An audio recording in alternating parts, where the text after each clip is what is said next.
Welcome to the Tech Talks Daily Podcast, where you can learn and be inspired by real-world examples of how technology is transforming businesses and reshaping industries in a language everyone can understand. Here is your host, Neil C. Hughes.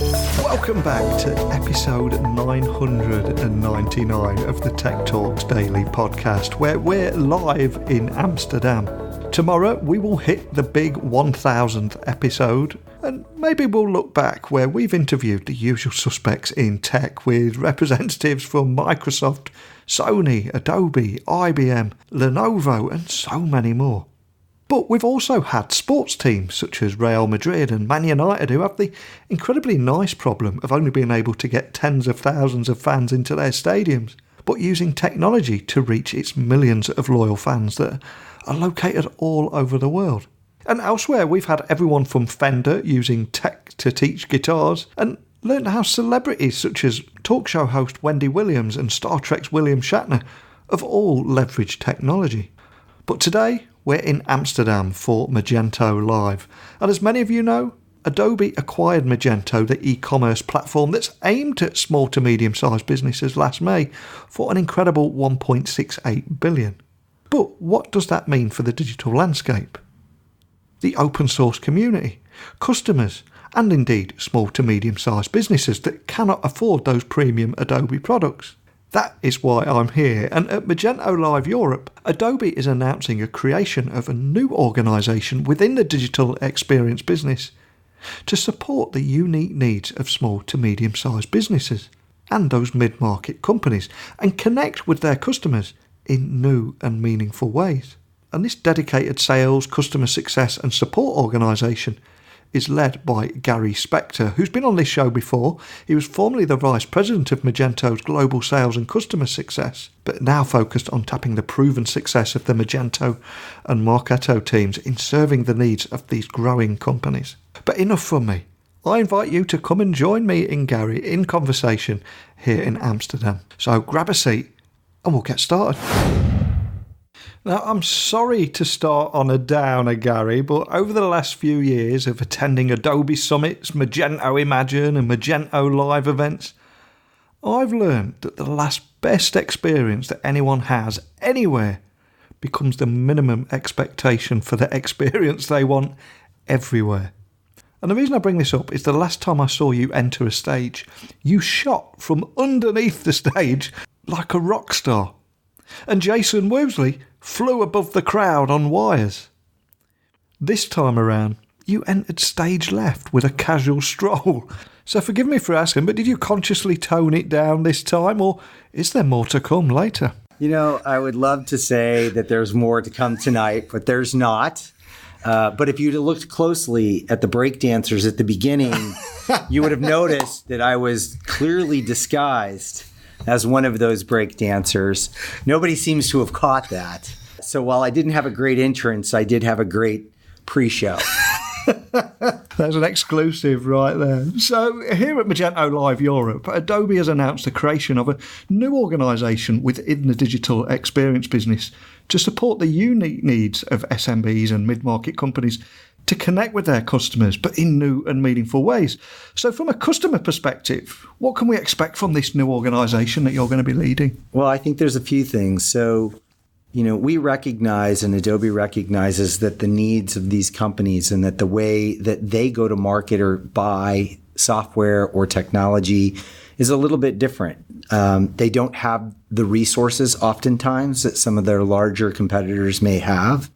And one of the things that's unique about these companies is they look for an ecosystem to help them.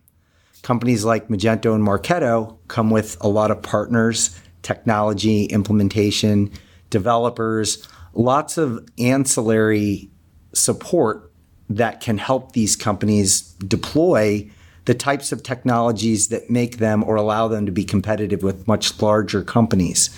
So I think the thing that they can expect is that Adobe is putting a different lens on how we're going to go to market and help these companies. We realize we may not have all the resources to do it ourselves, but the types of solutions that really are targeted to help those companies come with an army of people to help. It's a different way of partnering It's a different way of recognizing how these companies buy and how these companies need to be supported.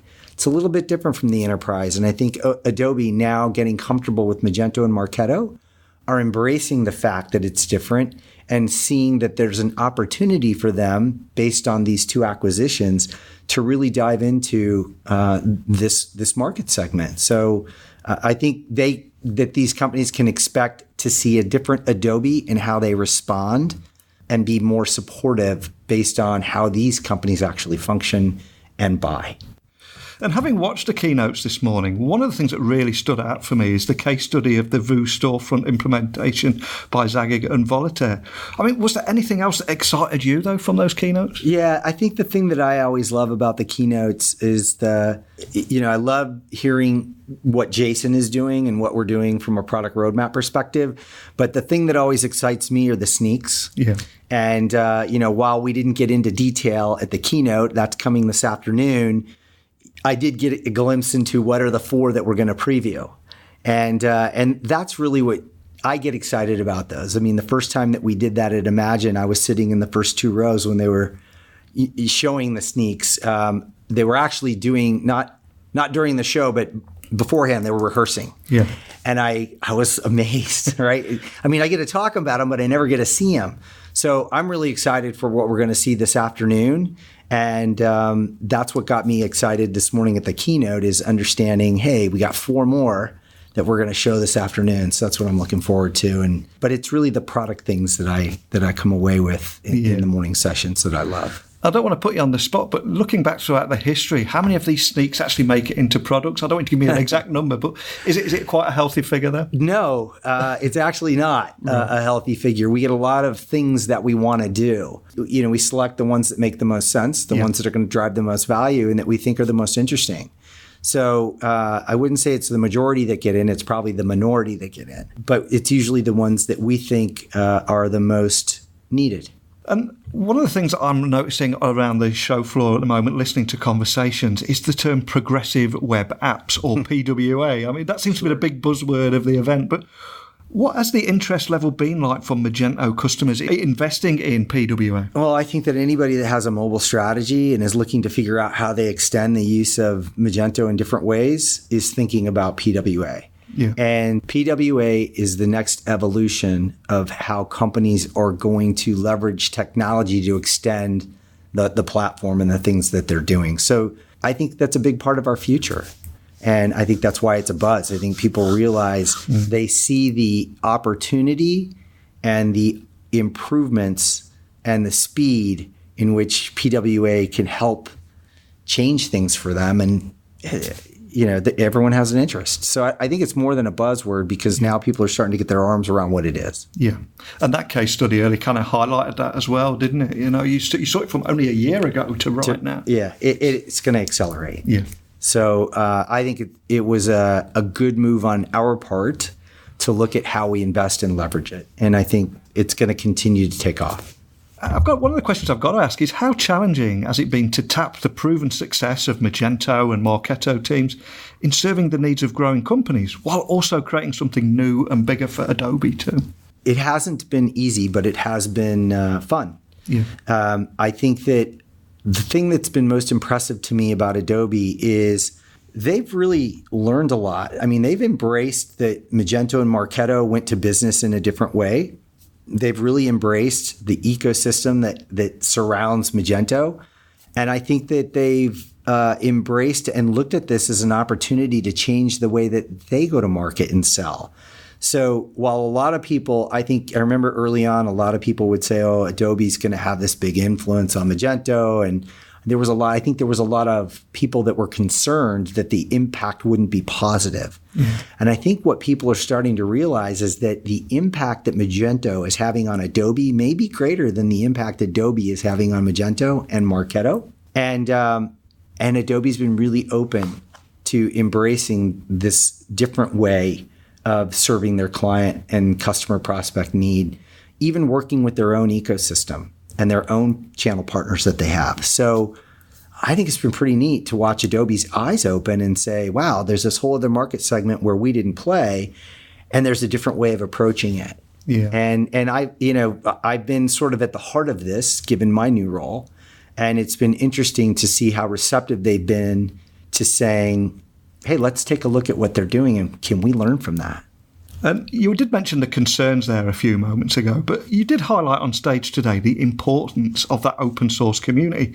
So how do you expect that to continue and thrive under Adobe? It's not an Adobe thing. It is a market segment thing. In order to sell into, the SMB or the mid-market, the developer community is essential because these companies don't have the resources in-house to build a lot of the things they're going to need to be successful. And what makes Magento unique is that we have this huge ecosystem of, solution integrators, technology partners, and above all, developers that are always developing on the platform and helping us push it forward and taking cost out of doing so. So I think they're symbiotic in a way. Yeah. I've always believed that the ecosystem will thrive because of what we're doing at Magento, and Magento will thrive because of what the ecosystem is doing. So I think they're one and the same. I don't think one is successful without the other. And I think Adobe understands that. I'm not sure. I can't speak for Adobe when they bought Magento and Marketo. Yeah. I don't know that they understood it then, but they understand it now. Absolutely. And one of the things that I find really exciting is what's going to happen when these three ecosystems, when we're talking about Marketo, Adobe, Magento, when they all collide and pave the way for new products and new services. How far off do you think something like that is? Well, it's already happening, right? So they're already building the integration between things like Target and Magento and AEM and trying to figure out how those come together. So we're already down that path. Yeah. And I think it's going to happen a lot faster than we all expected or anticipate because there's a lot of value in making sure that a lot of these different types of applications work together. So I think it'll come fast and furious. Obviously, integrations take a lot of work and there has to be planning, and you want to make sure that you're integrating things that the market wants. So I think there's some testing that's going on to figure out what does the market want. A big example of that, and I talked about it in my keynote, was the integration between Magento and Stock. Yeah, that's huge. There's millions of content now that will be linked to Magento. When you buy Magento, you'll have access to all of those, whether they're digital pictures or pieces of content or what they are. That and there's millions of them. That's a pretty big value add for a Magento client to have. So I think that as we uncover and decide where these synergies are, that'll be dictated by what the market wants. You'll see an acceleration in those things coming together. Fantastic. Well, a huge thank you for joining me today again, Gary. But before I do let you go, are there any teasers that you can leave our listeners with today about the road ahead? I believe that you will see even more investment, particularly in this commercial business.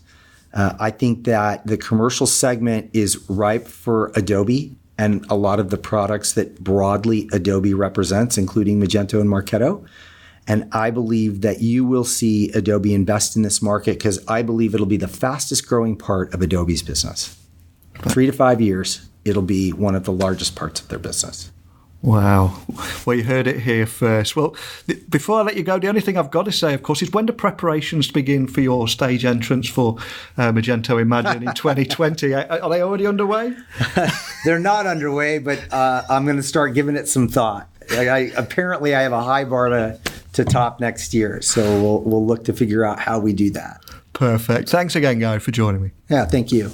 So the big headlines here at Magento Live in Amsterdam is Magento begins to integrate much more deeply into the Adobe stack.